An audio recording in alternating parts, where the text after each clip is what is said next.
Good afternoon.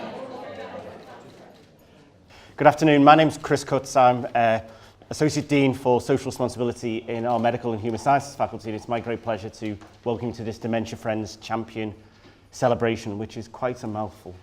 And a special welcome to people from outside the university, because I know we've got some visitors and guests who've visited, especially through our connections, through our staff, through our students who've come along to this session as well. So you're most welcome to come to this session. My role in the university as Associate Dean for Social Responsibility is to strategically lead the social responsibility agenda for my faculty, and that's to engage the staff across the academic and support staff groupings, plus our students, into delivering the social responsibility agenda for the university, and the great work they do institutionally, individually, together to do that. And there are many examples within my faculty where we are excelling at those opportunities. And also alongside that is our role to support the university in its signature programs around social responsibility. And that kind of leads us to where we are today, because dementia is a key issue from across the university, but also the work I do looking after the Centre for Pharmacy Postgraduate Education. We were working with pharmacists around raising their awareness of dementia. And the more we kind of talked about it, the more it seemed that bringing together the passion and enthusiasm that our staff and students have got, together with the expertise we've got across our workforce and our students and alumni, and also the importance in terms of what it is nationally, that it would seem a great opportunity to bring the Dementia Friends initiative to the university. And also because we have the dementia czar within the university, so Alistair Burns, who you'll hear from later, who sounds far more scary than actually he is. And actually what it was we came up with the idea that maybe we should do that. And as always, maybe coming up with the idea is the wrong thing, because then you get to lead it. And that's why I'm stood in front of you today to say, a few months ago, we had the idea to try and take this initiative across the university. We set some targets, some ideas, to say actually we could engage staff and students in this agenda. We started off quietly. We didn't have a big launch. We set up stands, and we stood over at the other side of the road from here to encourage people to get involved. We formed a small working group, because we actually didn't know where this would go. And that's why today it's a great opportunity to say, actually, after 4, 5, 6 months of work, I can't exactly remember where we started, we've got a celebration to say where we've got to. And that's what it makes it feel like it's kind of the end of the beginning for this initiative. It's certainly the hard work isn't done, and lots of people have worked hard. And today was about thinking, how can we celebrate that? So we wanted to bring together a collection of speakers for you to talk about Dementia Friends, which they will do across that. Think about what that means for the university. Think about what it means for the city, of which the university is an important part of, and of which the city is very important to the university. And think about what that means nationally. And so we thought to actually give you a collection of speakers to recognise the enthusiasm which people have put into this initiative would be really great. There are 4 speakers across the kind of hour we're going to spend together. Dame Professor Nancy Rothwell, our president, who's going to talk about the importance of the initiative to university and how it fits into the wider agenda. We've got Councillor Mary Watson, who is lead for age-friendly communities, together with Chris Phillipson from Micra, who are going to talk about what it means with dementia across Manchester and down at a local community. And then we've got Alistair Burns, who's going to join us here in a few moments, who'll talk about the national perspective and where this fits in together. And how that shows that the even individual activities that people are making around this initiative actually will join into actually a bigger movement across the whole country. Before I ask them to speak, and because we've got a kind of interchange of speakers, I really wanted to just say thank you to a few people who are in the room or who may not be in the room, because actually, while it's a pleasure to stand here and talk to you today about this great initiative, it's not a single person's effort, it's a team effort. Certainly for today, Kate Tidman and Lisa Govey from our communications teams in my faculty and the Central Social Responsibility team have worked tirelessly to get you all here today. And there's close to 80 people who we booked in today, so that's fantastic. But also we've pulled together a team, and I think one of the best bits for me of this whole initiative personally has been the people I've been able to network across the university with. I work within the School of Pharmacy, within the medical faculty, but I've been able to network with people from HR, from Micra, from different parts from the training units. So names I need to read to you are Chris Phillipson again, Joe Garsden, Esme Ward from the museum, Sue Field from HR, Paul Dixon and Sally Shelmerdine from the staff training development unit, Caroline Swarsbrick and Maria Tatsu, who's students, who've all come together to help this happen, go out there and passionately talk about this. And then the biggest thank you really has to go to those people who I met a few months ago who were very nervous about this and thinking, can I not? Can I get involved? Can I not? And those who've signed up for the initiative, and Nancy will tell you where we've got to on that. But actually, it's really pleasing to see that enthusiasm. And it was so nice for me to see one or two people outside who were wearing the badge to say, I'm a Dementia Friends champion. Because a few months ago, I didn't know you were going to come on that journey with us, and it's so great to see you. So thank you for your efforts as well. So you've heard enough from me, so I'm going to invite Nancy to speak first to give you the kind of context for this initiative within the university. So, Nancy. So thank you very much indeed, Chris, and very warm welcome to everybody for this important event, particularly warm welcome to Councillor Mary Watson. Great to see so many people here. Dementia, just first of all, it will be surprising if everyone in this room has not been touched by dementia in some way. I suspect you all know of someone, a friend or a relative, who suffers from what is a devastating condition. It is a national priority. Sadly, it's growing in numbers as we live longer, and for this university it's particularly important. And there are a number of ways in which it's important. I'm just going to briefly highlight some of those for you, and then you'll hear from others. As you heard from Chris, social responsibility is one of our three core goals. Research, teaching and making a difference are what we have decided that this university is really about. And I'm proud to say that I lead on social responsibility. And this activity comes under that and really illustrates where social responsibility can work so well, because it matches onto our research, onto our public policy and practice, our teaching, our community engagement, and our work in this great city.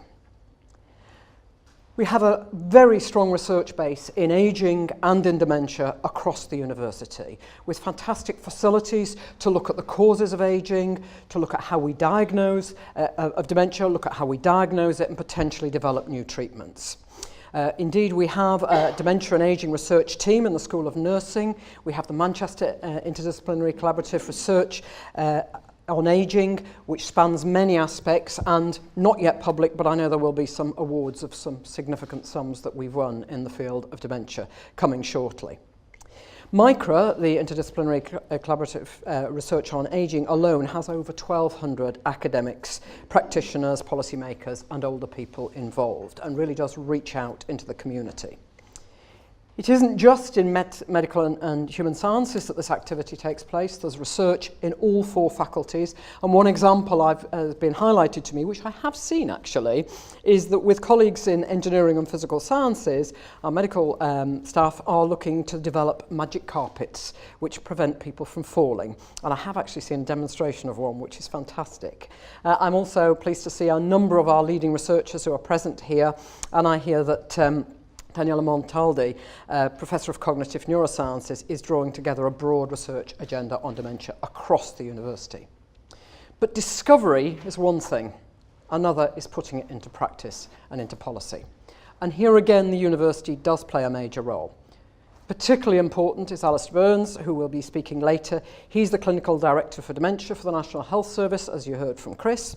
He works very closely with a number of people here and with government, because it isn't just about preventing and curing Alzheimer's and other forms of dementia. It's about working with the people who have it. And there are many, many policy changes that can impact on that. You'll be hearing about what the city is doing through Councillor Mary Watson. And again, we work extremely closely with the city on how we can make our communities friendly, not just for ageing people, but for people with disabilities. Teaching is critical to this university. We have 40,000 students, and what we discover and what we learn and what we do, we try to transfer through to our teaching, so that students aren't just taught from textbooks, they're taught from research experience. And many of them, in a number of different disciplines, learn about dementia and about ageing. And so that's an important aspect of the university's activities. Then, of course, there is clinical practice. We have one of the largest medical schools in Western Europe. We're linked through the Manchester Academic Health Science Centre to major hospitals and indeed to many general practices across the region and to other hospitals. And dementia is one of the most important problems that those hospitals and practices face. And therefore, we're trying to support the National Health Service in ways that will improve the awareness of dementia and help people to deal with dementia in their community. But finally, I think the Dementia Friends is a fantastic example of where we can bring our community together. We're an organisation with 40,000 students, as I said, and 11,000 staff, many of whom work closely with local communities and with people outside of the organisation. So this is a fantastic opportunity to bring them together. I know that Chris set out with the goal, he thought an ambitious goal, of in the first phase getting 30 Dementia Friends. I hear today we've got 33 already, which is fantastic. And can I say my special thanks to those people who have signed up. I know it requires some commitment in time, and there will be opportunities for others to sign up to that as well. There are training sessions provided, and you will get support. You'll also be helped by other Dementia Friends and by our staff within the university. So before I pass on, if I can just summarise by saying, this is a great example of what a university like the University of Manchester can do so well. It can do research, it can influence change, it can bring about new treatments and better understanding, it can change government policy, it can educate our undergraduates about one of the most devastating disorders, and it can contribute to our communities. And that, I hope, is what we will certainly do through Dementia Friends. Thank you all for coming.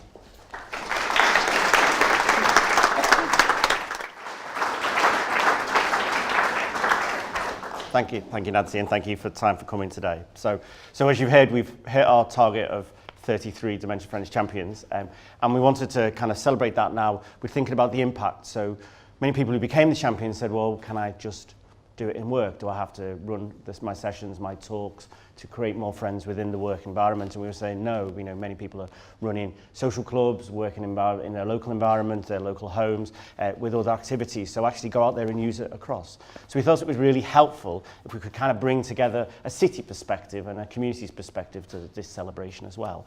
So it's my pleasure to introduce you to Councillor Mary Watson. Mary thankfully stood in at the last moment when you run these events. Unfortunately, the Lord Mayor, who were hoping to come as well, had a separate occasion, so couldn't actually make it today. So we're very grateful, certainly not second best, because actually Mary leads on age-friendly communities for the city, so is ideally placed. And I think in linking with that, and Chris Phillipson will speak next, will give you a unique perspective on what the city's doing and how the two things link together. So, Mary.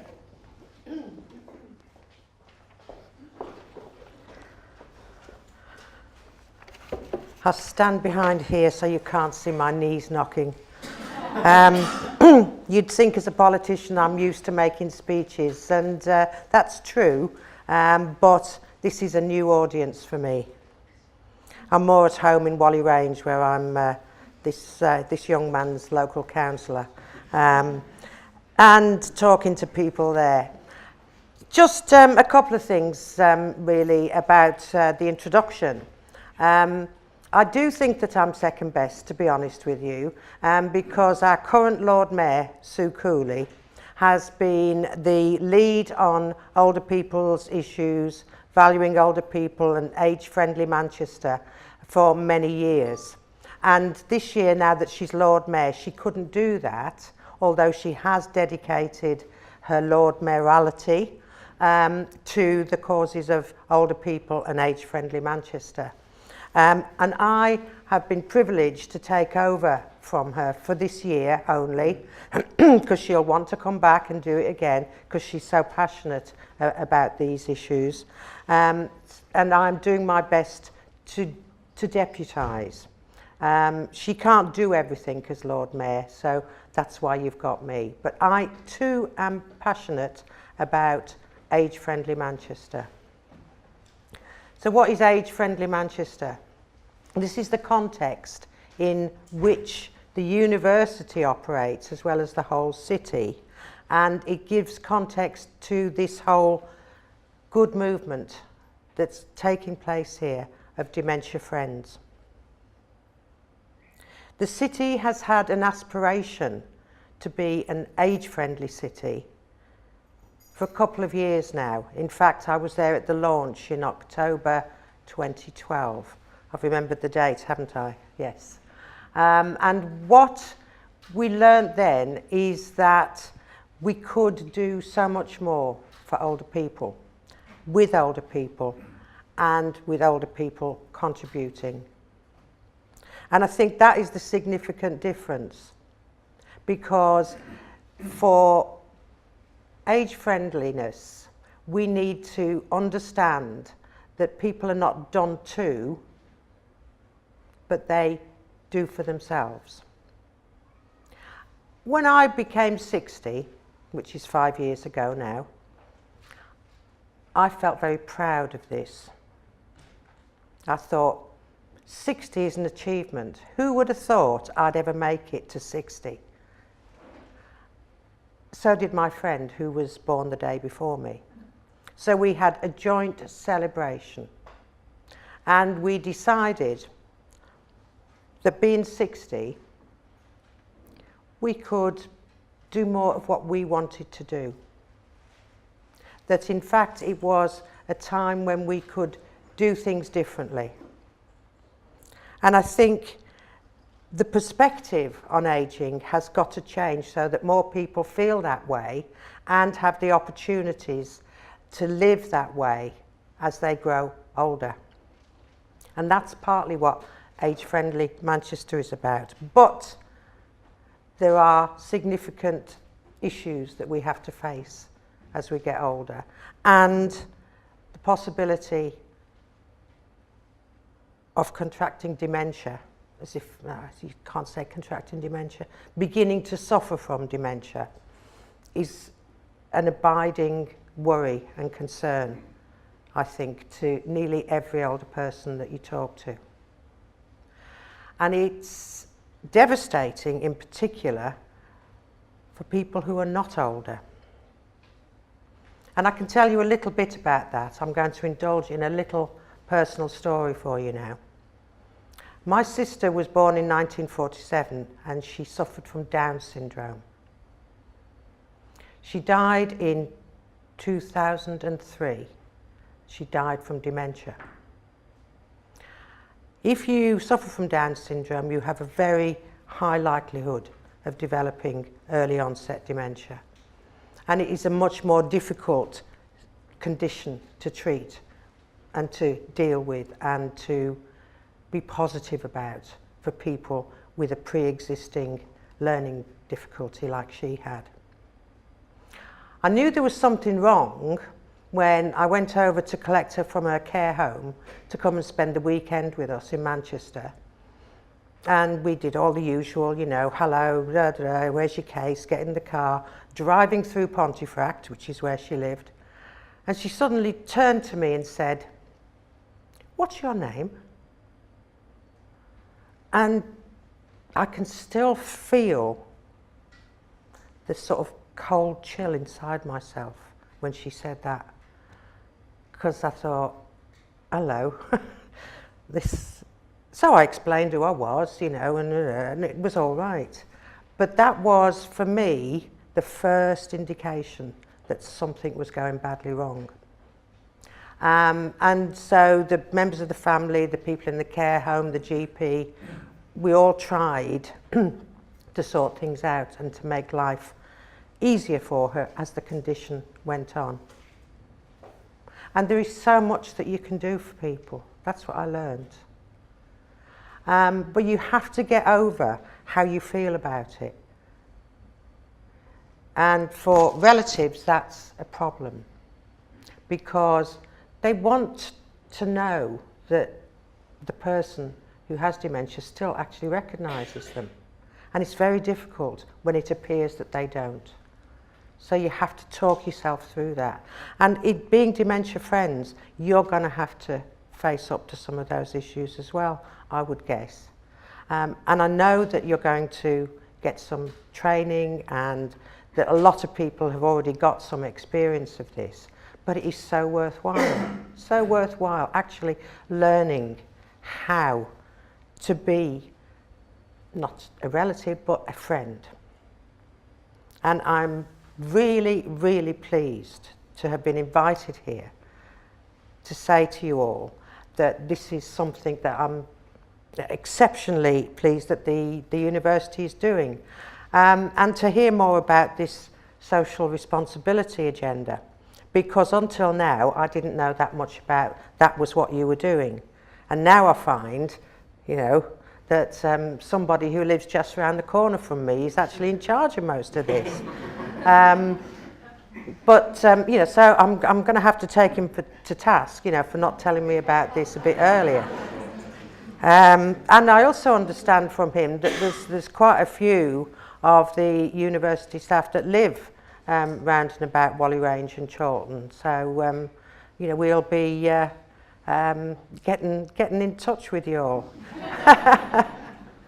And I'm very pleased about that, because you live in Manchester. The university is in Manchester. I live in Manchester. A lot of people think this is a wonderful city, and it is. But one of the things that does mark it out as different from a lot of other wonderful cities is its approach to becoming an age-friendly city. You wouldn't believe the difficulties we have talking to other cities about this sort of thing, because for them, older people are something that social services deals with, and they get looked after, or not, when the money runs out. And they're seen as a problem. And in fact, this is a society attitude. It's, there used to be a paper, this is a long time ago, oh, maybe 20 years, I don't know. Sometimes everything seems a long time ago to me, which talked about something called the rising tide. And, you know, as if this was some sort of thing that was going to overwhelm us. This was getting older. This was the population getting older. Well, we should celebrate getting older. We should actually look, like I did when I became 60, at the fact that this is an achievement. Now, let's see how much further we can push it, okay? And deal with that awful, awful condition, dementia, with much more of a positive attitude as well.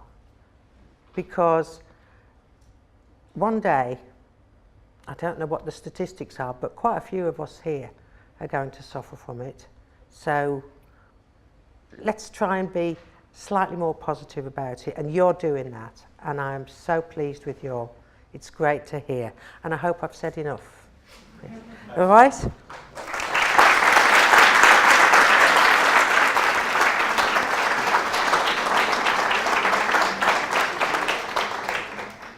Thank you, Mary. Thank you for that insight as well. So what I want to do now is move on, and we've got Chris Phillipson, who's the co-director. I need to read this because it's so easy to say MICRA, but never remember the part, which is the Manchester Institute for Collaborative Research on Ageing. And I met Chris through this work, and I think one of the parts I felt when going through is I'm no expert in dementia. I work and lead pharmacy education for pharmacists, and so to meet people like Chris and other colleagues in nursing and others who've got involved has been really humbling for me. So it was great when I could invite Chris this week as well to come and share some of the research which is happening, particularly around age-friendly communities. So again, you can feel the impact of the work you're going to do around being Dementia Friends. So, Chris. Great. Thanks very much. Well, it's a great privilege just to say a few words. And I would like to say thank you as well to Mary, who is a fantastic supporter of a lot of the work I do in Manchester. So, Mary, very, very grateful. And also, I think to say thanks to Chris, whose leadership on this issue has really been exceptional. I mean, he's remarkable in terms of keeping a committee to time, extraordinary. I don't know whether it's something in the blood of pharmacists, but it is extraordinary. I should say I'm a sociologist by background. And of course, sociologists are nightmares when they're trying to chair meetings, you know, because, well, we all see kind of different things happening. But fantastic, Chris, terrific. I mean, I think, you know, there's two big challenges here in relation to the issue of dementia. And I just want to spend a few minutes on those. I think the first challenge, obviously, the one about dementia as a research priority, which it is clearly developing as such, both nationally and globally. I agree that Manchester is incredibly well placed to lead on this global challenge. Daniela Montaldi, with others, led on a day which was organised through MICRA and Medical Health Sciences and others, which brought together over 100 academics from across all faculties of the university. Really remarkable response where those academics and researchers discussed the development of interdisciplinary approaches to dementia. It was a really exciting event. And of course, it does put forward the message that the challenge of dementia is not for one discipline or one faculty alone, but does reach out to a whole range of groups. I think that's a very important issue, because I think there is the danger in the debate about dementia that it's kind of treated as a narrowly health issue. And in a way, you'd expect me as a sociologist, someone who's passionate about social issues, to say, well, actually, no, it isn't. Dementia is about how society sees itself, how people with dementia are labelled, and how we need to have there is a social challenge there as much as a health challenge. So it is something, I think, that reaches into all faculties. I mean, for me, dementia there is a kind of range of fundamental challenges there as an illness, but it is also an existential challenge about the way in which people view themselves and the way society views them. And that's the essence, I think, of the importance of the Dementia Champions and Dementia Friends issue. And I think that actually a lot of things that we ought to be doing in the university to lead on the debate. I mean, one of the issues actually we've just started to discuss, we signed a memorandum of agreement on Monday with Age UK, who many of you know are the kind of lead national body on ageing issues generally.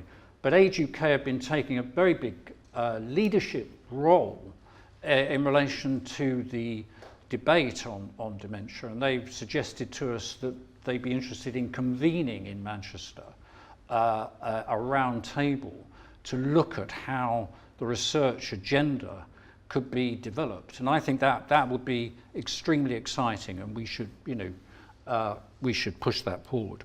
So that's the kind of research challenge which I know many of the people in this room are very, very committed to doing pioneering work on.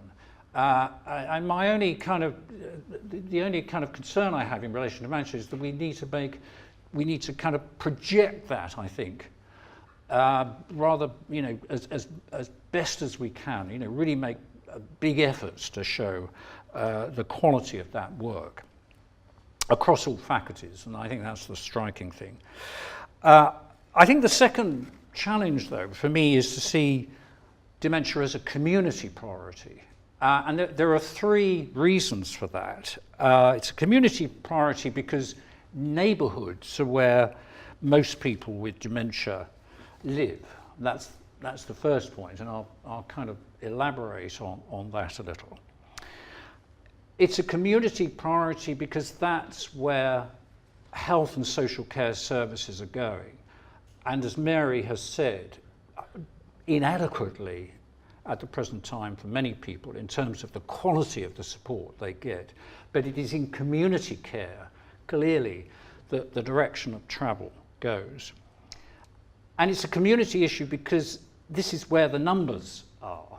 And the last numbers I viewed in terms of projections suggested that, by around 2030, 2036, in the northern region alone, there'd be around 400,000 people over 65 diagnosed with dementia. And of those, about 60,000, 70,000 people in Greater Manchester. So that's a big community challenge.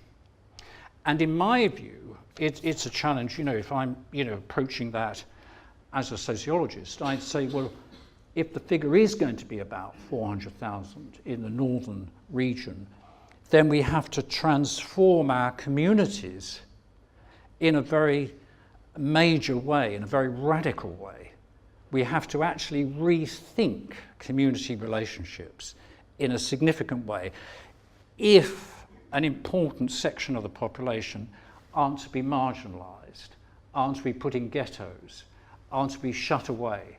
So I think there are some really important questions there. And and the work that's going on here, I think, is thinking about transforming communities, I think, in three kinds of ways.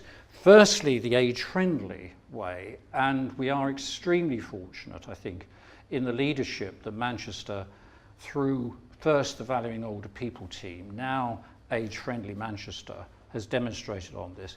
This is a World Health Organization programme. Manchester was the first UK city to sign up to that programme, and it's been a great privilege for me and others to work with the City Council on that programme.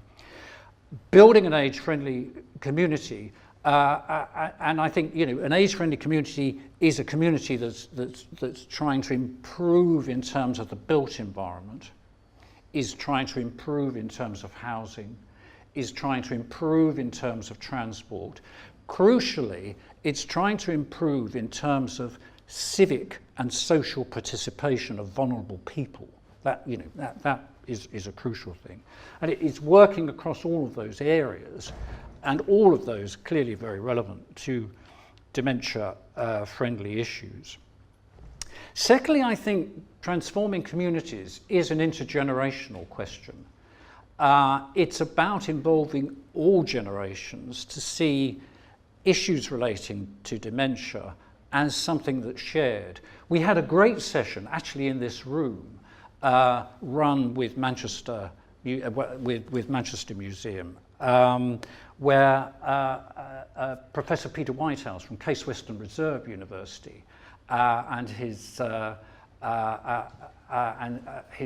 wife talked about their intergenerational school in inner city Cleveland, where people with dementia came to the school, worked with the pupils in the school, were part of a mentoring process in the school. Very inspiring process.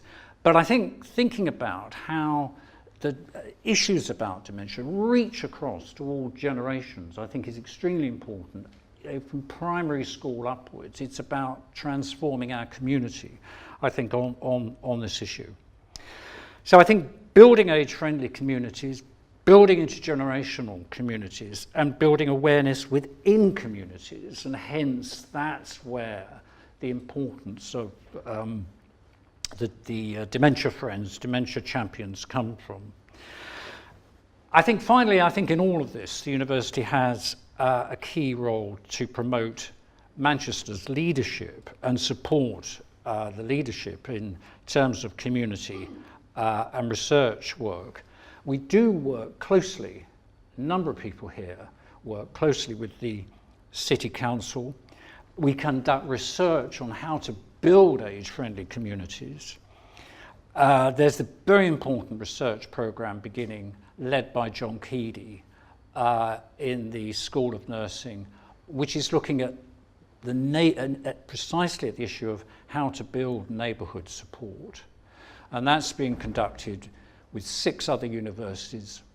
Project, I think, nearly £6 million, which was run in a very competitive process, incredible achievement. But then, again, only one of a whole range of big programmes of work going on in this field. So I think, Chris, that the Dementia Friends and Champions programme is a great way of bringing a lot of this together, binding it together in a common narrative. But the narrative, I think, has to be about 3 things. Firstly, how you empower people diagnosed with dementia, how you make sure that that isn't a label that dehumanizes them. That's the danger of the present time, I still feel. How you, of course, support carers, because if you accept the fact that virtually all people with dementia will be in the community, then carers, neighbours, friends are a crucial group. And then, of course, for us, how do you promote top quality research? And that, clearly is something that Manchester is leading the way on, and I think, is a fantastic achievement. So those are my thoughts. Okay.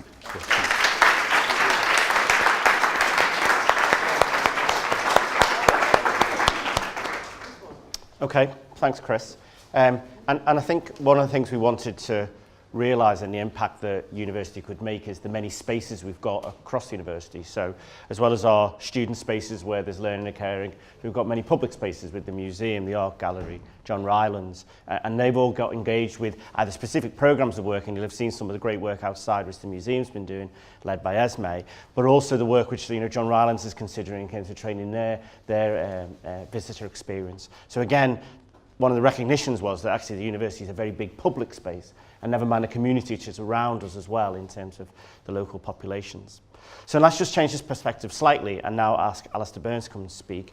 He is the National Clinical Director for Dementia, otherwise known as the Dementia Czar, and is part of our faculty. In fact, he's my boss at the faculty in my faculty role, so I guess I'm on. This will be discussed at my PDR in future to come. So. Alistair. Well, thanks very much indeed, Chris. I'm sure you'll keep me to time. Chris, I suppose it's because pharmacists charge by the hour that Chris is so good at keeping to time, but that's a cheap shot. It's a great pleasure to be here just to build on the things that others have said and just to give you a bit of a perspective in terms of dementia. But just to start, thank you so much to everyone who's been involved. Chris, you've done fantastic work. Another Chris, everyone's called Chris. All the fantastic work that's being done, and obviously to Nancy for the leadership, which I think is extremely important. In terms of dementia nationally, there's a number of things that we have done and that we are starting with. We've rehearsed the number of the way that it affects people. The latest figure is 800,000 people in the UK, but as we've heard, you can easily multiply that by 2, 3 or 4 if you look at the number of people affected by dementia.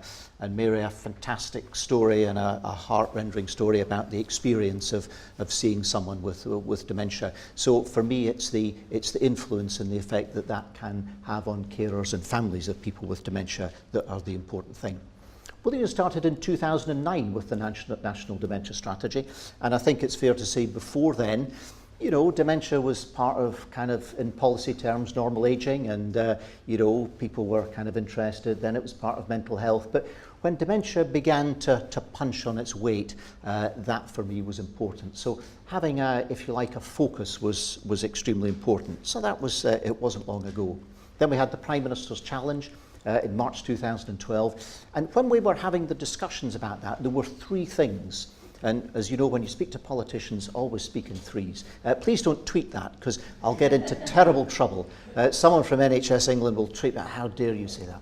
So things, and the things that we said at the time were, first of all, for the estimated number of people with dementia, less than half of people with dementia get a diagnosis and therefore cannot access the post-diagnostic support, the emotional, the financial and the practical support that people get. So that was something that we felt we can do something about. And one of the priorities we have now in NHS England is to increase the diagnosis rate to allow people to get that support. It's not just the kind of overall figure, it's the variation, a 2-fold variation across England. And that's not acceptable, I don't think. So our aspiration is to increase and close the gap. But it's the post-diagnostic support. And Chris, as you've said so well, if you like, dementia, the time that someone with dementia spends in the NHS and in medical care and clinical care is relatively small. Most people with dementia live and thrive in their communities, and that is so important. So it's that post-diagnostic support. So that was the first thing we said. The second was research, and we've heard a lot about research. And at the time, the figure that we had was that for every £1 million we spend on health and social care in cancer, we spent £1.30 on research. And for every £1 million we spent on health and social care in dementia, we spent 5 pence on research. And when we sold that, we were meeting people and they said, wow, that's incredible. And increasingly during the course, more and more important people came into the room and people said to me, could you repeat that figure? And I began to get progressively more nervous that I'd made it up. Because having been an academic for many years, I'm used to making things up. And then I hope Nancy's not going to watch this on the video afterwards, and then retrofitting the evidence to what you think. But no, it was a true figure. So one of the things, and Chris, you've alluded to the fantastic success that Manchester has had, and there's been a real-time increase in the amount of research. But the third one was for people over 55, it's now 50. For people over 50, dementia is the most feared illness, much more feared than cancer and stroke and anything else like that. And I think the things that we've heard about the stigma is very important. And Mary, very interesting, you talked about getting over it and the stigma. And I think the issue as well, one of the great things for me about dementia is that it's now something that everyone owns. And you used the phrase, Mary, somebody else. It's someone else's problem. It's someone else. It used to be specialist psychiatrists such as me who were interested in dementia. But now the real change I see is dementia is something that's being owned and followed by everyone. And work in the museum and all the kinds of things are a testament to that. So for us, the issue of dementia is that it used to be a diagnosis that closed doors, that people avoided doing. When you look at the surveys from the Alzheimer's Society, 80% of people with dementia feel anxious and depressed. Nearly half of people after a diagnosis of dementia feel a burden on their families. What a testament to the kind of things that we do, the way we perceive people, the support we give people, that after a life-changing diagnosis, people should feel a burden. How unacceptable is that? And so that support and getting it out, and Dementia Friends, I think, is a fantastic example. People say that we are in the space of where we were in cancer many years ago. Another analogy is HIV in terms of the profile, but I sense things are really changing. The reason we're here today, and thanks to everyone, the Dementia Friends that is based on the stigma, and those of you who are coming to the Dementia Friends session afterwards will see some of the things. And just before she went, Nancy committed that the senior leadership team would become Dementia Friends. I think she did. These were words I put into her mouth, but we've got it on video now, so I'm sure it's going to happen. And I think that buy-in. So we've got dementia-friendly individuals, we've got dementia-friendly people, and universities, dementia-friendly communities as well, and that makes a difference. But to me, the prospect is, what if we could get a dementia-friendly generation? And Chris, you said to the meeting that we had with Peter and his wife, and there's a lot of work looking at dementia-friendly generations, and just walking up the stairs and seeing all the school children. What a fantastic opportunity there is, and there's huge amounts of work being done. So in Somerset, for example, there's evidence that the diagnosis rate for dementia is increasing because of work they've done in schools. So school children going home saying, Granny or Grandad, your memory's not so good, perhaps you should get it looked into. What a fantastic opportunity to get a dementia-friendly generation. But that stigma is still there. It's the fundamental fear that people have of losing independence. And one measure of that is people sometimes still make a few jokes about forgetting things. I go to a lot of meetings with very important people, and still people say, I've forgotten that, maybe I'm getting dementia. And I always say that, people would never say, I got some chest pain, perhaps I'm having a heart attack. Or I feel a bit busy, perhaps I'm having a stroke. Or I noted some blood when I went to the toilet this morning, perhaps I've got cancer of the colon. People never make jokes like that, but there's something about dementia which I think is different. If you get it right for dementia, you will get it right for everyone else. But finally, and most importantly, are the people involved, and the people with dementia, and the extraordinary experience that we've had. And it's great to see Anne in the audience. Anne and I go back a long time.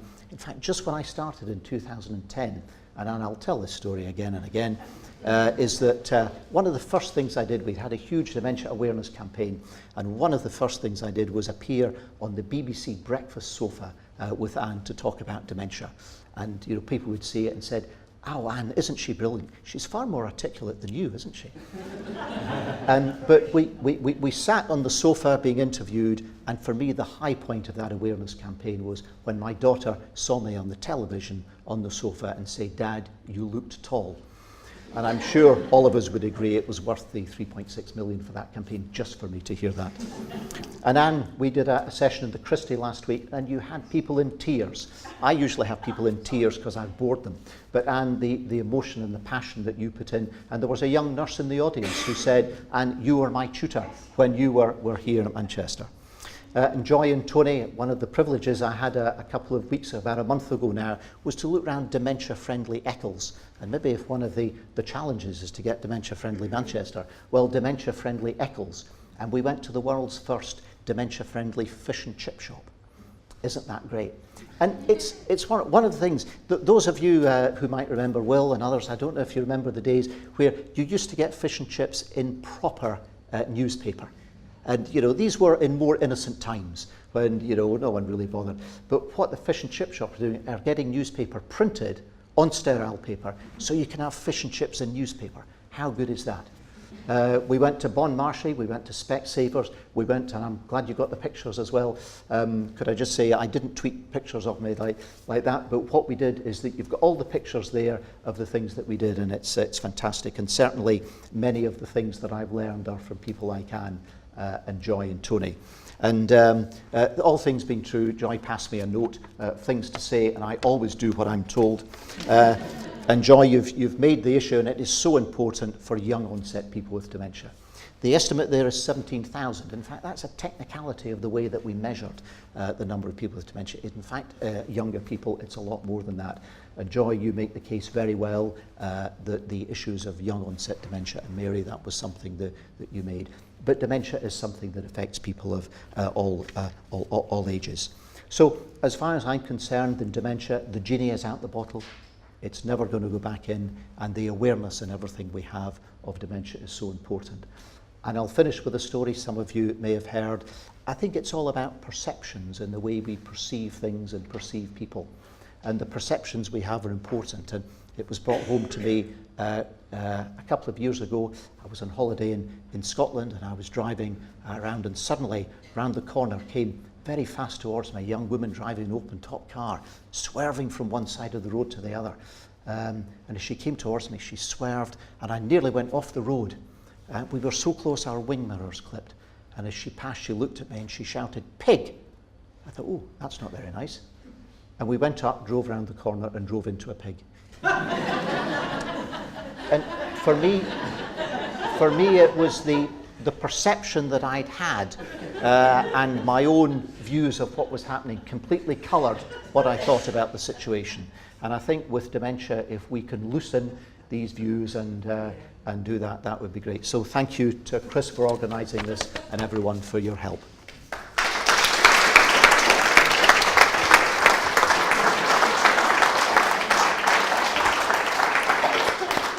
Thank you, Alistair, and thank you for that insight. It's fantastic you were able to join us today, and I'm sure people very much enjoyed that. That kind of pretty much wraps up what we were going to share with you. There's a time for one or two questions, and I certainly know Anne wanted to say something. So, Lisa, Anne wanted to say one thing. We can bring the microphone to you. Where's Joy? Where's Joy? Joy. You're joining us. I was, as you know, diagnosed with Alzheimer's when I was 52, 8 years ago now. I want to say, I'm sure Joy would join me, to say thank you to you for all you're doing for me and Joy, because it makes such a difference that you care for us. So thank you for everything you're doing for Joy, me and everybody else. Thank you so much for that.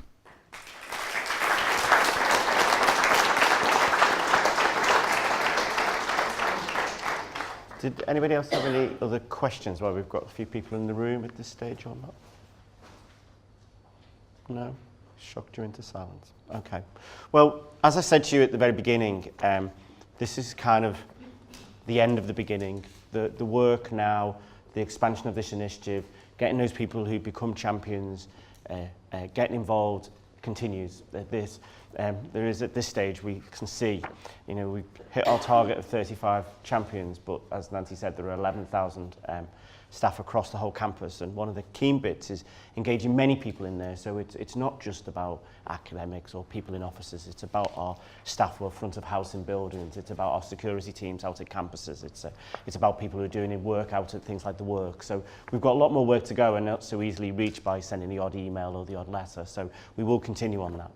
A few points behind me to kind of describe what that might look like. Well, if you need to know more and you're infused and you've not really engaged and you've just come along today, then we're running a Dementia Friends session afterwards. That's the Royal We. Alice is running that in the room next door, and you're more than welcome to come. That will be half an hour or so. So if you're not sure, then please do come along to that. If you've got any questions, any thoughts, any ideas of where we go, then we have dementiafriends@manchester.ac.uk. Email us. Sally's been fantastic. Sally Shelmerdine has been fantastic at answering those, and we'll find the right person to you. Equally, if you're a champion and we don't know about you, please let us know. We've stuck badges on many of you today, but if you don't think you've told us, we'd love to do that so we can continue and have more networking events and things. And if you are a champion, and you're a little bit scared, I know there's an idea about buddying up now to go and run your information sessions, conversations. Email us and we'll try and match you up as well. And if you are a champion, please get out there and start making a difference and having those conversations with people. And if we've sparked a bit of enthusiasm in you to think, well, actually, this is something I can get involved with, then please come back to us. We'll show you where the website is, how you can get onto a local session, the benefits of it, and I guess we'll probably have some type of further networking lunch, probably towards Christmas, something like that. I'll leave you with the 3 points, which is from the Dementia Friends website, which is the reasons why I think, we've talked a lot about big issues, but the 3 reasons why to get involved, and they really crystallize it for me. One is the people with dementia can really get by, just need a little bit more help. And understanding a little bit more will break down those barriers that kind of Mary and Alistair so articulately raised with us. And it's the small things you do which make the big impact with me. People can stay at home, stay in their communities, stay in the workplace, what that might mean. So if they're not the 3 reasons to go away and make more of this, then I don't know what is. Thank you so much. I suppose when you invite people to a party, you always have that moment that no one will come. Lisa and I were very relieved when 77 of you said you were coming along and taking some time out of your day. So please do. Thank you again for those who have engaged. And if you've got any questions, we're going to be around. The next session will start in about 5-10 minutes or so in the different room there. So thank you.